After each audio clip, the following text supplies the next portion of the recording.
Vamos continuar a nossa série de pregações no Evangelho de Lucas, capítulo 12, versículos 49 a 59. Eu agradeço por essa luz muito boa. Eu tenho astigmatismo, irmãos, então para ler sem luz é um pouco complicado. Diz assim a palavra de Deus. Preste atenção, irmãos, essa é a palavra inspirada, essa é a palavra do próprio Cristo.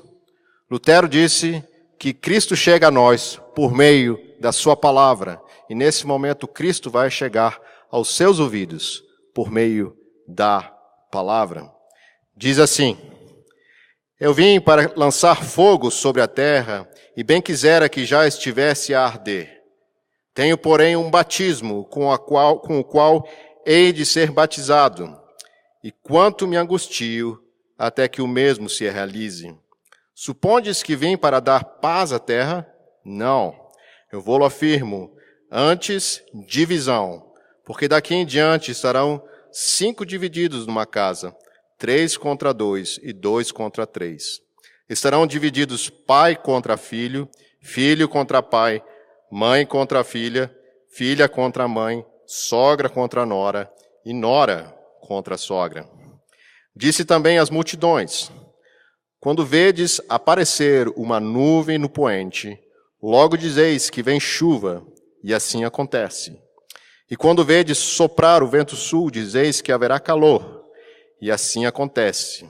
Hipócritas, sabeis interpretar o aspecto da terra e do céu, e entretanto não sabeis discernir esta época? E por que não julgais também por vós mesmos o que é justo? Quando fores com o teu adversário ao magistrado, esforça-te para te livrares deste adversário no caminho, para que não suceda que ele te arraste ao juiz, o juiz te entregue ao meirinho, e o meirinho te recolha à prisão. Digo-te que não sairás dali enquanto não pagares o último centavo. Até aqui a palavra do nosso Deus. Vamos orar. Senhor Deus e Pai, aqui está a tua bendita palavra, a única lâmpada para os nossos pés, pela qual temos toda a revelação necessária para a nossa vida e piedade. Que a tua palavra, inspirada pelo teu Santo Espírito, implante em nossa consciência o temor e o amor por ti. Ó bondoso Pai, que a tua palavra conduza os que aqui estão ao arrependimento e fé. Que a tua palavra fortaleça aos desanimados, exorte os acomodados, esclareça os confusos e salve os perdidos. E que a tua palavra também afugente os lobos que queiram adentrar neste teu rebanho da Igreja Presbiteriana Redenção, que foi resgatado pelo nosso Supremo Pastor. Senhor Deus, tenha misericórdia de nós. Em nome do teu Filho bendito Jesus. Amém. Nós estamos tratando da seriedade da vida cristã. Nós vimos na semana passada, como temos visto domingo após domingo nessa pregação em série em Lucas, sobre o que é ser um cristão, o que é ser um servo de Cristo, o que é ser alguém que está preparado para a vinda do nosso Senhor. Como é que nós chegamos aqui nesse texto? Jesus estava alertando a respeito da vinda dele e que nós devemos estar preparados, vigiando, e não somente vigiando, mas agindo conforme o Senhor nos ordena. Então, estar preparados é estar prontos e agindo conforme o que cremos. E hoje o texto ele continua tratando das consequências de quem é servo de Deus. Nós estamos ainda tratando o que significa buscar o reino de Deus em primeiro lugar. E aqui nós vamos ver algumas consequências a respeito disso. Nós vamos ver hoje aqui basicamente a seguinte questão: servir a Cristo produz duras divisões entre nós e o mundo, e a doce comunhão dos céus conosco, por meio de Cristo.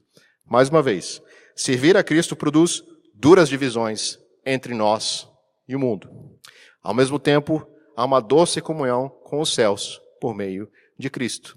Nós vamos ver isso em 2 pontos.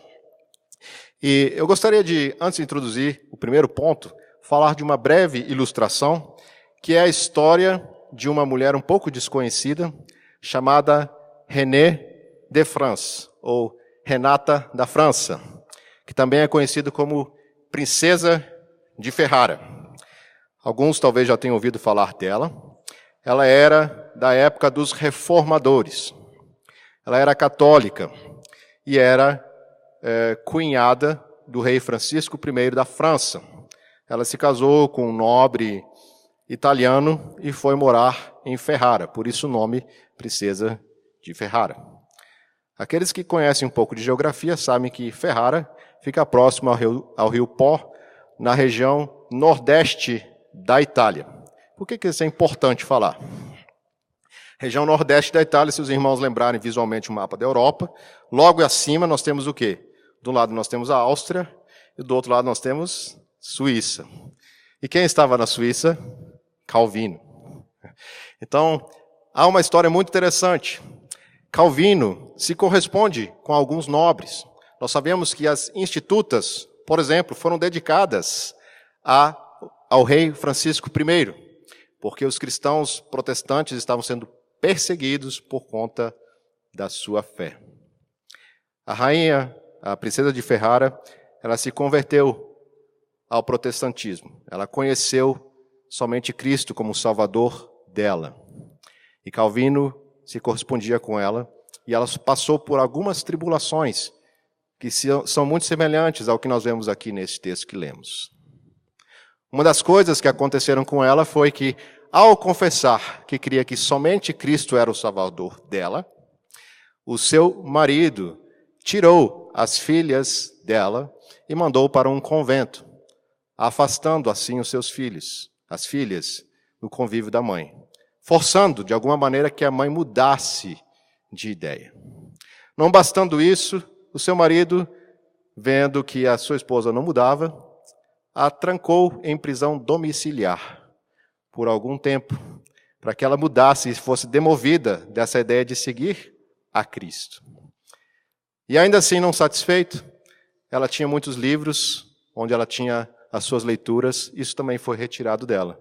Livros que falavam sobre a Bíblia, livros que falavam sobre poesia, ou seja, por causa de Cristo, ela perdeu a sua família, ela perdeu o convívio com seus familiares, perdeu, inclusive, a comunhão com os outros irmãos. Mas ela, até o fim, permaneceu firme. E depois nós vamos falar algumas outras coisas dela.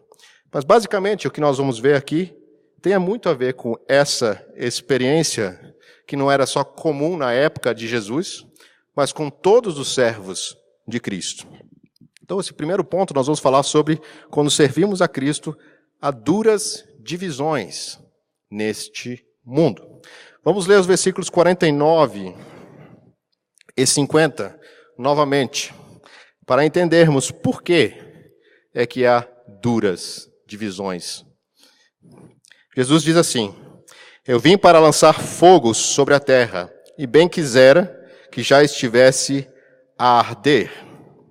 Tenho, porém, um batismo com o qual hei de ser batizado, e quanto me angustio até que o mesmo se realize. Jesus, quando ele inicia a falar deste momento onde há divisão entre pais e filhos, entre sogra e nora, ele começa a falar sobre algo que vai acontecer. E é a respeito desse batismo. E o que seria esse batismo que Jesus está falando aqui? Por que há duras divisões e o que isso tem a ver com este batismo que Jesus se refere aqui? Provavelmente, alguns podem achar que isso aqui está se referindo a alguma forma de batismo literal, mas logo nós lembramos daquilo que o evangelista Marcos falou. Se vocês quiserem me acompanhar para nós entendermos melhor, abre Marcos 10, versículos 33 a 39. Nós vamos ver que isso se trata de um batismo de sangue. E já peço aos irmãos que deixem o dedinho marcado em Marcos 10, porque nós vamos voltar mais uma vez para lá em breve. Vejam só as palavras do nosso Senhor para que nós possamos entender. Marcos 10, 33 a 39. Diz assim: Eis que subimos para Jerusalém, e o Filho do Homem será entregue aos principais sacerdotes e aos escribas. Condená-lo-ão à morte e o entregarão aos gentios. Hão de escarnecê-lo, cuspir nele, açoitá-lo, matá-lo, mas depois de 3 dias ressuscitará.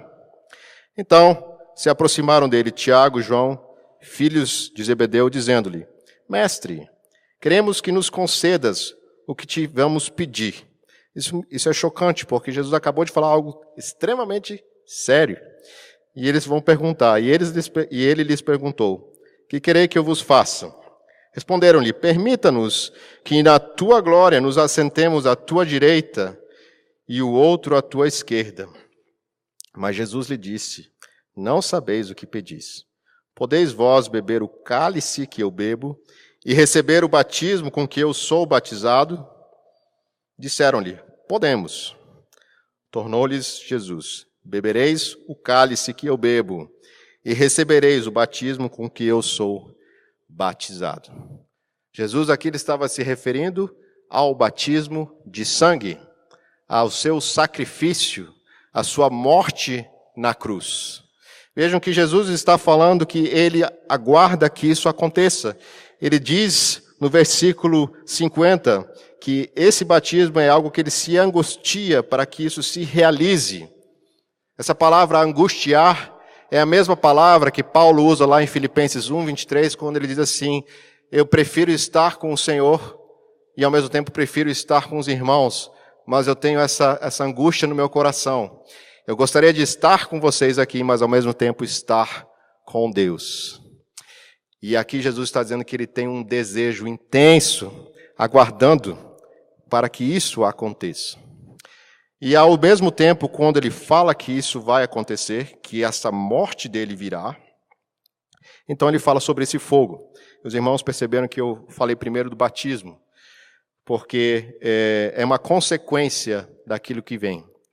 Ele diz no versículo 49, eu vim para lançar fogo sobre a terra, e bem quisera que já estivesse a arder. Novamente, Jesus tem um desejo intenso que isso aconteça. Quando Jesus diz para aquele leproso, eu quero que você seja curado, é a mesma palavra que Jesus está usando aqui, eu quero que isso aconteça, que esse fogo venha. Mas notem, o versículo 50 diz, porém, um batismo com o qual hei de ser batizado. Ou seja, Jesus está conectando este fogo que ele aguarda com o batismo que vai ser realizado. E aqui nós precisamos ter um pouco de cuidado, um pouco de paciência. Alguns entendem que este fogo aqui é o juízo que Deus vai mandar sobre a terra. O juízo ainda que virá, aquele fogo que irá consumir essa terra. Isso há uma certa verdade nisso. Outros dizem que isso aqui se refere ao Espírito Santo, que Jesus vai derramar após o seu sacrifício. E Jesus mesmo aponta para isso, que o Espírito Santo viria quando ele fosse morto na cruz e subisse ao Pai. E assim o Espírito Santo viria.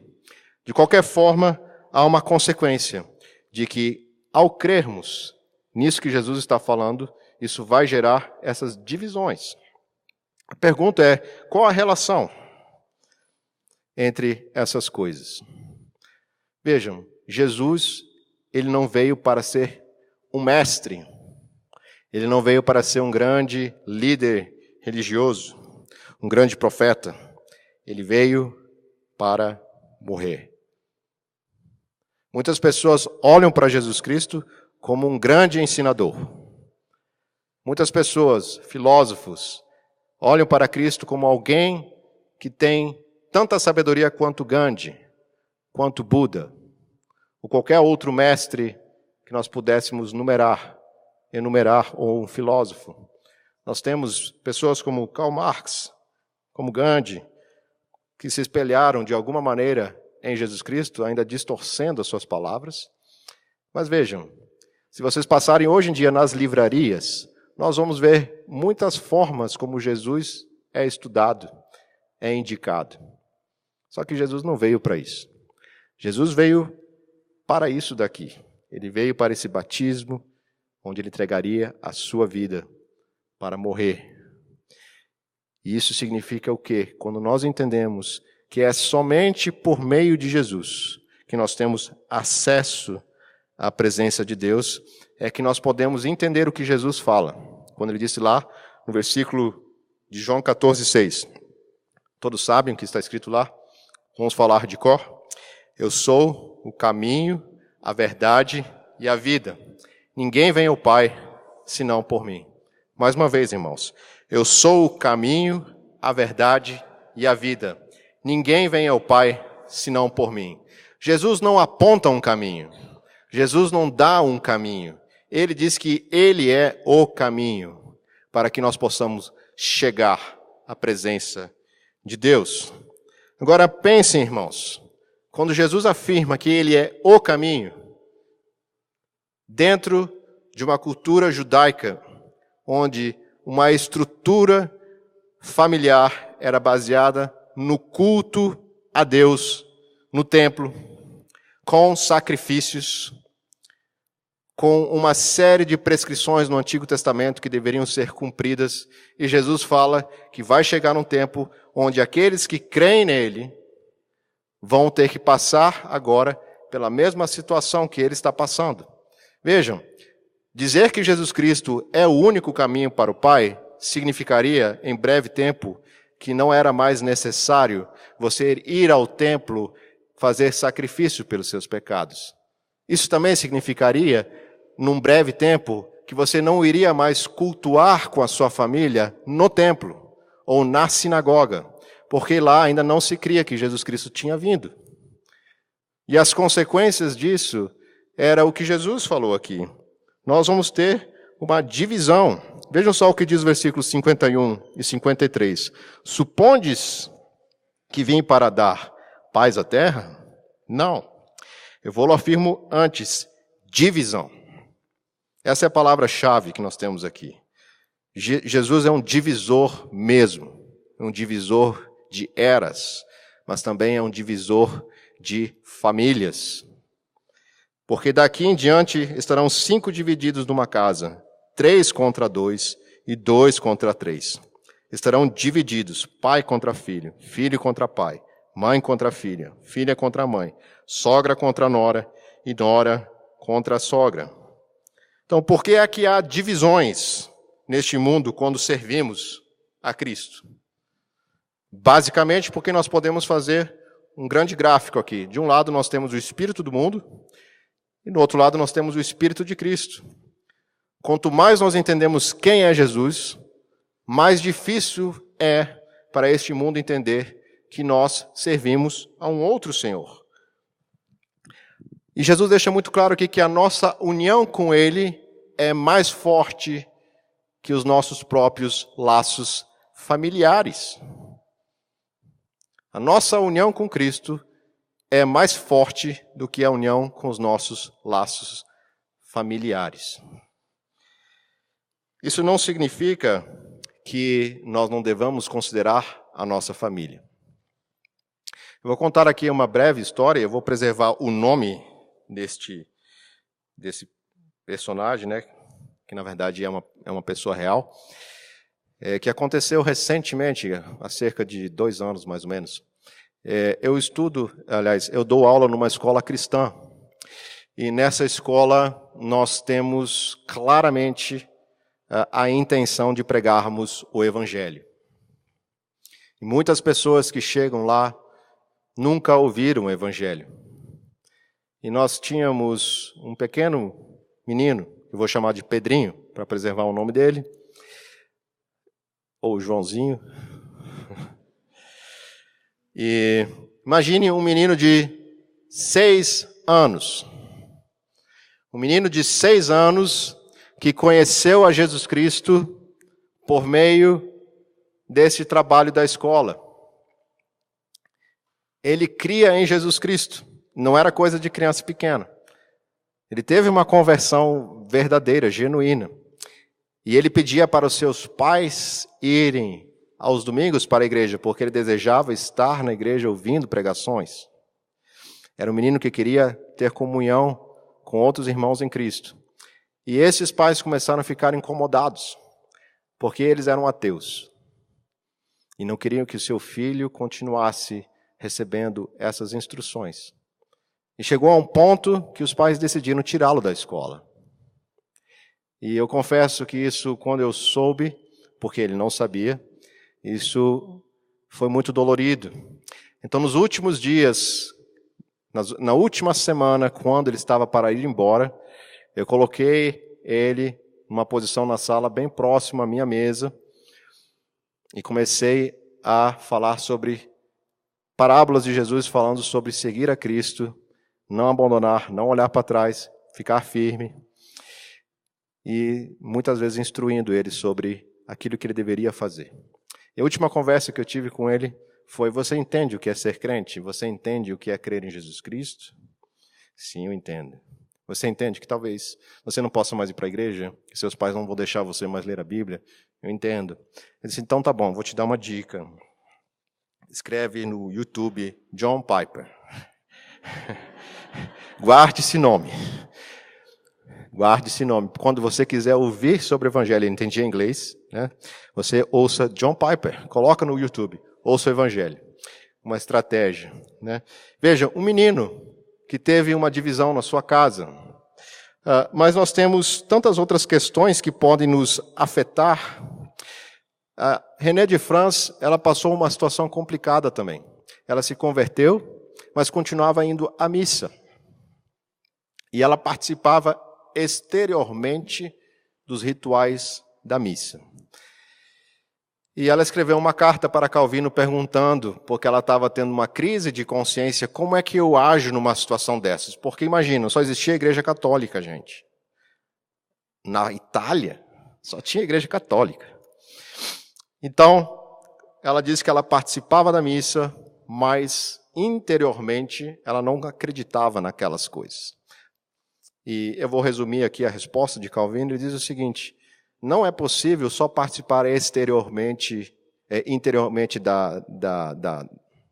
da sua fé e não manifestar isso exteriormente. Porque Calvino diz o seguinte, ele diz: Cristo não salvou somente a sua alma. Cristo salvou você integralmente, corpo e alma. Não é possível você manter uma fé interior sem que o seu corpo expresse verdadeiramente aquilo que você crê. E isso acontece muitas vezes conosco. Nós tentamos ser muitas vezes agentes secretos. Nós guardamos a nossa fé interiormente, mas exteriormente a gente vive como se não fosse crente. Para evitarmos esse tipo de atitudes. Muitas vezes no seu trabalho ou na sua casa, o seu pai pede para você mentir. Não faça determinada coisa. Não diga no telefone que eu estou em casa. E aí? Não diga para o seu chefe, não diga para o chefe superior que você está. Então você simplesmente acaba tendo uma situação que você fica em choque. E aí, como é que eu vou agir? Então a nossa fé, ela é uma fé concreta. Ela não é uma fé teórica. Cristo nos salvou corpo e alma. Ela causa, de fato, rupturas no nosso mundo real. Isso é muito concreto. E aqui eu preciso fazer um pequeno parênteses, porque alguém pode pensar, então nós vamos ser rebeldes, vamos ser pessoas que serão desobedientes aos nossos pais, aos nossos chefes, aos nossos superiores. O 5º mandamento diz: honra teu pai e a tua mãe.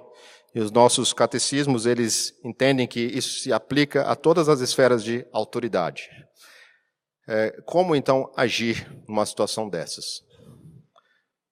Não significa desrespeitar o seu pai, ou a sua mãe, ou o seu chefe, mas fazer aquilo que é certo. Você não vai contradizer, ser desrespeitoso, mas aqui a gente aplica aquele princípio que Pedro ensinou como as mulheres deveriam agir para seus maridos não crentes, pelo seu procedimento. Não vai ser contestando, apontando o dedo, dizendo você está errado, você está contra a lei de Deus, né? Seja alguém que tenha um coração manso, faça aquilo que é correto e aguarde as consequências. Pode ser que o coração do seu pai, do seu chefe mude, pode ser que não. E aqui vem uma outra aplicação, que é a aplicação da contrapartida. Vejam, famílias sendo dissolvidas.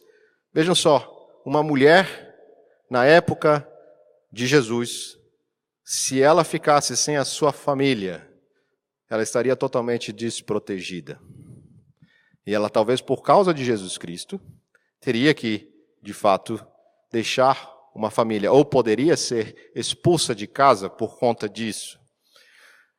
E a contrapartida aqui é a seguinte: nós somos muito rápidos a dizer que devemos sofrer por Cristo, e não há erro nenhum em dizermos isso. Mas a contrapartida é, se você diz para o seu amigo aqui na igreja, para o seu colega, você não deve mentir no seu trabalho, e se você mentiu, e se você não mentiu, e se seu chefe ficou desgostoso de você e mandou você embora, o que é que você vai fazer? Nós, como igreja, deveremos acolher esse irmão para que ele seja acolhido nesta família. Não adianta somente dizer, não faça isso, e nós não darmos a contrapartida. Ou a gente prega que não devemos fazer aborto, mas quantos de nós estão dispostos a recebermos mães que queiram dar os seus filhos, acolher essas mulheres? Nós precisamos oferecer uma contrapartida a essas pessoas. Vejam só, voltando lá para o Evangelho de Marcos, como pedi para os irmãos, Marcos 10, versículos 29 a 30. Muito interessante que o Senhor Jesus, ele nos lembra que existe essa contrapartida aqui, neste mundo. Marcos 10, versículos 29 a 30, Jesus diz assim: tornou Jesus, em verdade vos digo que ninguém há que tenha deixado casa, ou irmãos, ou irmãs, ou mãe, ou pai, ou filhos, ou campos, por amor de mim e por amor do Evangelho, que não receba já no presente o cêntuplo de casas, irmãos, irmãs, mães, filhos e campos, com perseguições, e no mundo por vir a vida eterna. Essa aqui é a contrapartida do texto. E vejam, na perícope anterior, no texto anterior que nós pregamos aqui, Jesus fala daqueles que servem aos outros, aqueles que receberam e servem. Aqui nós temos uma promessa clara de que aqueles que deixaram as suas famílias por conta do Evangelho também terão a oportunidade de ser servidos por aqueles que conheceram a Cristo. Então aqui nós entendemos que há consequências para a nossa fé. Há consequências de fato, rompermos laços familiares, porque nós entendemos que servir a Jesus Cristo demanda todo o nosso ser. A nossa fé não é apenas teórica, é uma fé verdadeira, concreta, que se manifesta em atos éticos, da ética do reino, ao ponto de deixarmos, muitas vezes, talvez, o nosso próprio trabalho, a nossa própria família, porque amamos mais o nosso Senhor. E porque nós não estamos com a nossa mente confinada neste mundo, porque nós sabemos que está aguardado para os filhos de Deus, o reino de Deus que está para vir. Então vamos lembrar disso. Consequências de servirmos ao nosso Senhor Jesus Cristo é que há duras divisões. Por outro lado, o nosso Senhor nos acolhe por meio da sua família, por meio da sua igreja, para que nós possamos andar assim. Mas há mais uma consequência. Mais uma consequência. E assim nós vamos para o nosso último ponto. Quando servimos a Cristo, a doce comunhão com os céus. Vamos ler os versículos 54 a 59.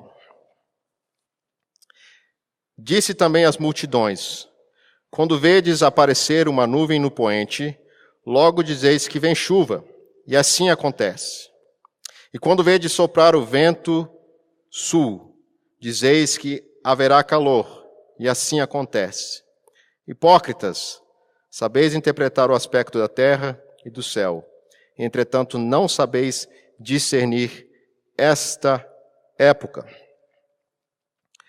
Por que são hipócritas esses que não sabem discernir esta época? Porque Jesus chama eles de hipócritas.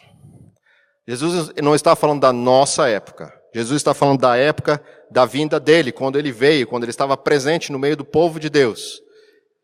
E aqui nós temos mais ou menos o mesmo problema que acontece em muitos lugares.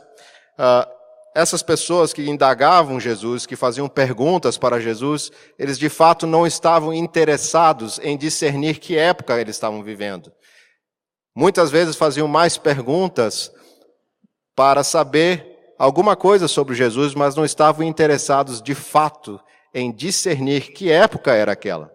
A época onde Jesus, o próprio Filho de Deus encarnado, estava no meio deles. Eles faziam perguntas, mas não de fato para conhecer mais a Jesus Cristo, mas simplesmente por algum outro interesse, que nós sabemos muito bem. Muitos estavam incomodados com a presença de Cristo. Queriam achar alguma maneira para pegar Cristo. E a pergunta que nós podemos fazer hoje, para nós aqui, é que talvez muitos de nós, que conhecemos as Escrituras, que conhecemos as profecias a respeito do Messias, queremos procurar questões para dar desculpas, para não crermos de fato em Jesus Cristo. Essa época que já passou, nós já vimos que Jesus é o Cristo. As profecias se cumpriram. Jesus viveu uma vida perfeita, ele é o nosso segundo Adão. Ele morreu, ressuscitou, e mesmo assim, as pessoas não discernem a época quando Jesus veio. Vejam, o texto fala que era uma época que todos aguardavam. A época onde fala de chuva, onde fala de seca. Nós sabemos que num local como a Palestina, a chuva era muito aguardada. E a seca era um momento aguardado também, mas também com muito desgosto, porque ninguém gosta da época seca. As pessoas estavam preparadas para essas duas coisas. E Jesus está dizendo, vocês não conseguem discernir que isso que estava há tanto tempo sendo aguardado já chegou? Eu sou aquele prometido que veio, e vocês não enxergam isso? Muitas vezes, quando eu converso com alguém que não conhece a palavra de Deus, eu leio Isaías 53. E sem falar para essa pessoa, lendo esse texto de Isaías 53, a pessoa entende que aquele texto, sem muito esforço, está se referindo a Jesus. E eu digo, você percebe, esse texto aqui foi escrito há 700 anos, mais ou menos, antes de Cristo. É uma profecia que se cumpriu em Jesus Cristo. Aqui está Cristo retratado nessas palavras. E você ainda resiste à palavra de Deus. Você consegue discernir tantas coisas na sua vida. Aqui nós vemos que a maior dificuldade do homem não é a sua razão, mas é o seu coração. As pessoas entendem que o mundo é criado por Deus. As pessoas sabem que existe um Deus. A palavra de Deus fala isso. Romanos 1 diz que todos sabem que Deus existe. Mas os homens resistem porque o seu coração é resistente a arrepender-se diante desse Deus. E a pergunta que nós devemos fazer é: você tem resistido a Cristo? Veja, na primeira parte que vimos agora, nós falamos sobre pais contra filhos, filhos contra pais, sogras contra noras, noras contra sogras. Mas sabe qual é a pior coisa? É ter o próprio céu contra você. Porque isso significa que ou nós ficamos do lado deste mundo, ou nós temos o próprio Deus contra nós. Então, como é que nós podemos, então, servir a Cristo, sabendo que existe um céu, existe um juiz? Veja só o que diz o nosso texto. O nosso texto, dos versículos 57 a 59. Diz assim: E por que não julgais também por vós mesmos o que é justo? Quando fores com o teu adversário ao magistrado, esforça-te para te livrares deste adversário no caminho, para que não suceda que ele te arraste ao juiz, o juiz te entregue ao meirinho, e o meirinho te recolha à prisão. Digo-te que não sairás dali enquanto não pagares o último centavo. Se nós temos um problema de ter paz neste mundo, com aqueles nossos mais queridos, com aquelas pessoas que são nossos colegas de trabalho, com aquelas pessoas que são nossos colegas de faculdade, de escola, haverá um momento de mais perturbação e terror que nos aguarda se nós não estivermos em Cristo. Essas são as consequências de conhecermos o Evangelho e crermos nele. A primeira coisa que o texto que Jesus nos coloca aqui é que nós devemos considerar que algo é justo. Vejam, vocês não consideram que isso é justo? E aí Jesus expõe. Significa, a única coisa a ser feita, a única coisa que resta a se fazer é considerar seriamente isso que eu estou dizendo para vocês. Jesus está dizendo, considerem isso. Porque vai chegar um momento onde, se você tem uma dívida, ela vai ser requerida. E a Bíblia explica que dívida é essa. Então Jesus está dizendo assim, considere seriamente que há um jeito de você acertar a sua situação, que embora você possa sofrer implicações aqui neste mundo, de separação da sua família, do seu trabalho, mas é mais importante você considerar aquilo que está por vir. Vejam, Deus, ele falou no mesmo capítulo, Jesus mesmo falou aqui no capítulo 12, nos versículos 4 e 5, o seguinte: Digo-vos, pois, amigos meus, não temeis os que matam o corpo, e depois disso nada mais podem fazer. Eu, porém, vos mostrarei a quem deveis temer. Temei aquele que depois de matar tem poder para lançar no inferno. Sim, digo-vos, a esse deveis temer. Jesus está voltando novamente a este tema. Aqui há um juiz, aqui há uma dívida, e aqui há um preço a ser pagado, a ser pago. E Jesus diz, é justo que você considere isto. É justo que você considere que há essa prestação de contas. Veja só, o texto ainda diz, no versículo 58, esforça-te para te livrares. Aplique a sua mente, o seu coração, nestes versículos aqui, nessa palavra de Jesus. Aplique o seu entendimento nas palavras de Cristo. Você deve buscar esta palavra de Deus com todo temor, com todo esforço. Você tem considerado, você tem feito esforço para entender isso? Talvez você conheça o Evangelho, mas tenha dado desculpas. Você não tem se esforçado. Você não tem considerado atentamente essas palavras. Jesus está dando aqui mais uma vez um alerta. Esforça-te. Não permita que não haja esforço. E vejam, eu aqui não estou pregando arminianismo. Não estou pregando aqui livre-arbítrio. O que Jesus está requerendo aqui é que nós consideremos que a nossa responsabilidade é, de fato, buscarmos a Cristo. Esse esforço é exigido de todos nós. E Deus requer que cada um de nós faça isso. Para quê? Para que você seja o quê? Livre. Como é que eu posso ser livre? Há um juiz que está pronto para julgar este mundo. Vejam, nós tivemos recentemente aqui, e eu peço respeito aos irmãos aqui, com todo respeito, alguns irmãos queridos nossos que perderam familiares. Nós não sabemos quando o nosso tempo irá findar. Cristo virá, ou pode ser que nós encerremos a nossa vida em breve. O tempo determinado é Deus quem nos dá. E o texto diz que há uma dívida infinita. Que dívida é essa? O perdão de Deus sempre é tratado nas Escrituras como dívida. É pagamento de uma dívida.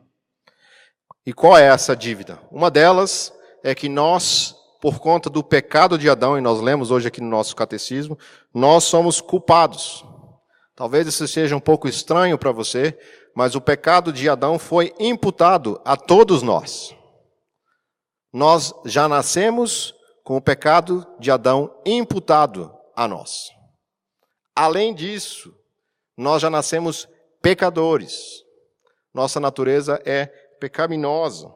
Não bastando isso, mesmo conhecendo a palavra de Deus, nós não amamos como devemos amar a Deus, não cremos como devemos crer, não agimos como Deus espera.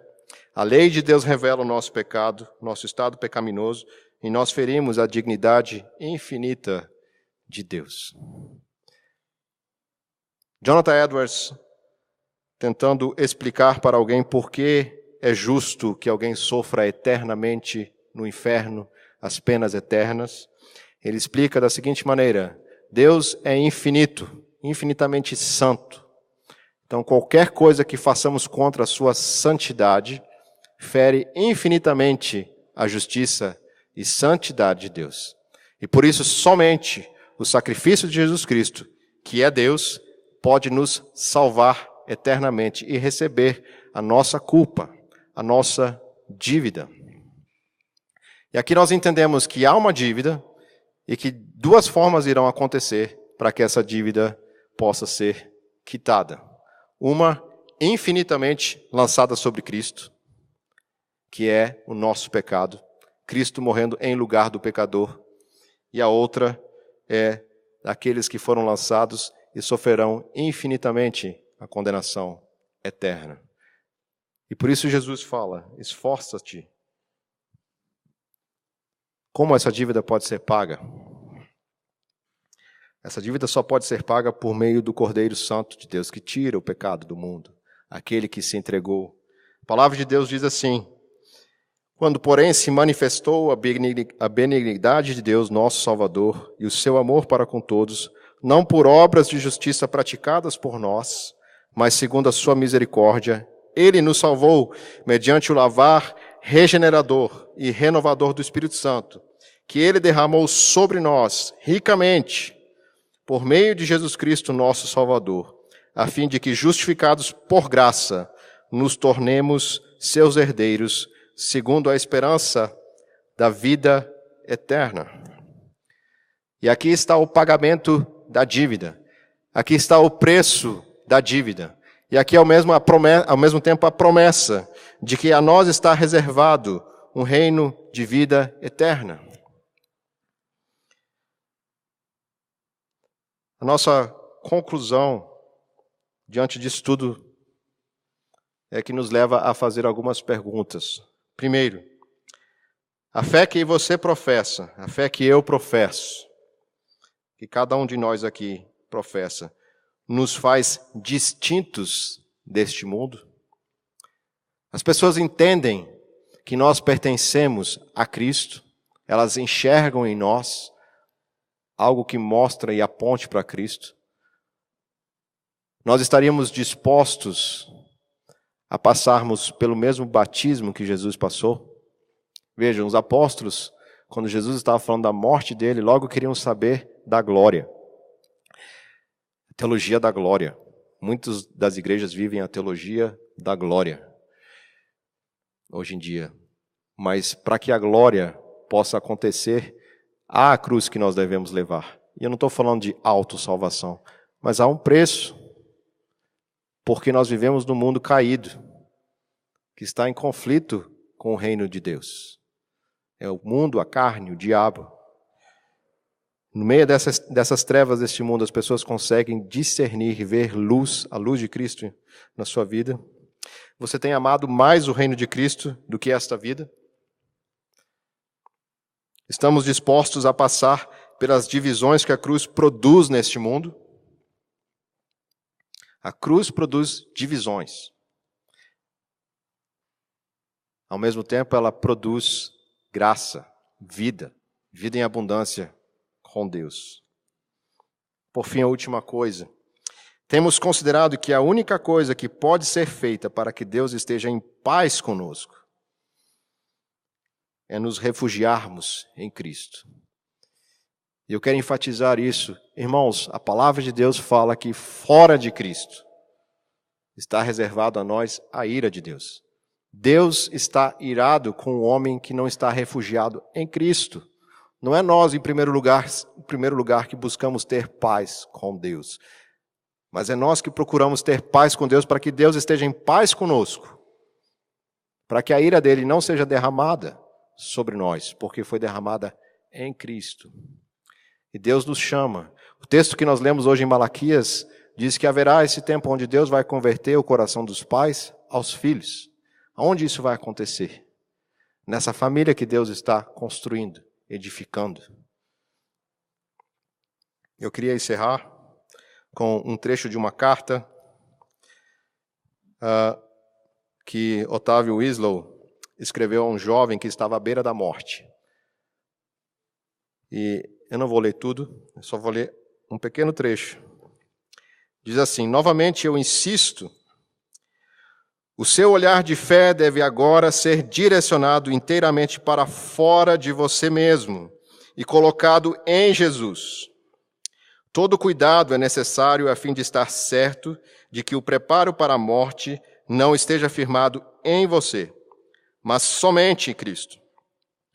Deus não lhe aceita tendo como base um coração quebrantado, um coração limpo, um coração suplicante ou um coração cheio de fé. Ele aceita plena e tão somente na expiação do seu bendito Filho. Creia confiadamente com uma fé infante nesta expiação. Cristo morreu pelo injusto. Romanos 5:6. E você será salvo. Essa é a nossa confiança. Essa é a nossa fé que nos vai fazer andar nesse mundo, mesmo com dificuldades, com divisões, mas ao mesmo tempo tendo a certeza que temos paz com Deus, que Deus está em paz conosco. Oremos. Senhor Deus, bendizemos o Teu nome, porque sabemos que crer em Ti significa estar em guerra com este mundo.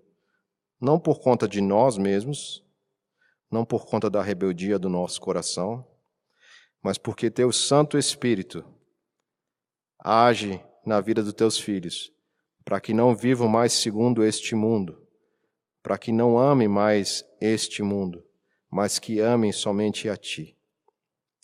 E ajuda-nos, Senhor, nessa semana e nesses dias e pela vida que teremos à frente, a sabermos claramente que pertencemos a Ti em primeiro lugar. Ajuda-nos a darmos a mensagem do Evangelho, não somente com nossas palavras, mas com a nossa vida. Ajuda-nos a vivermos de acordo com a Tua palavra. E rogamos também, ajuda-nos a confiar, porque quando olhamos para o nosso coração, nós vemos o quanto ele é desesperadamente corrupto. Tantas vezes, Senhor, ouvindo a Tua palavra, ainda assim, negligenciamos uma vida mais santa e piedosa, e sabemos que não é por causa disso que somos salvos. Tem misericórdia de nós, Senhor, para que hajamos, vivamos em resposta à Tua graça, à Tua fidelidade em se manter fiel apesar de nós. Obrigado, Senhor, porque em Cristo Jesus, em Cristo somente, foi realizado tudo o que era necessário para que tenhamos uma nova vida, inclusive enfrentando, Senhor, a própria morte, se for necessário, sabendo que a nossa vida não se encerra nesta vida, mas em eterna e doce comunhão contigo. É isso que oramos no nome bendito do Teu Filho amado Jesus Cristo, que sofreu a morte e morte de cruz, mas que está assentado à destra de Deus e que conduz o Teu povo em triunfo até o dia final. É isso que oramos em Teu nome. Amém.